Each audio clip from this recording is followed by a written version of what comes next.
মেসিকে নিয়ে কিছু কথা।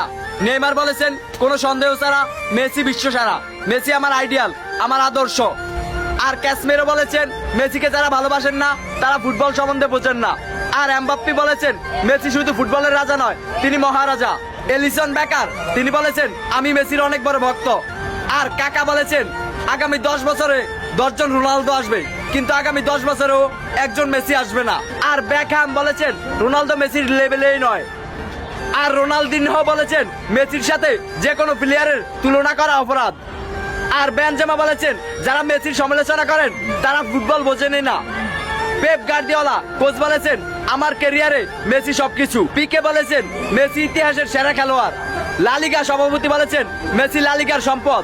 আর প্লেকে জিজ্ঞাসা করা হয়েছে মেসি নাকি রোনালদো, তখন প্লে উত্তরে বললেন মেসি। তো আই লাভ লিও মেসি। তো এই ভিডিওর মাধ্যমে কোনো প্লেয়ারকে ছোট করা দেখা হয়নি। তো যদি কোনো ভুল হয় তাহলে ক্ষমা দৃষ্টিতে দেখবেন। তো সবাই ভালো থাকবেন।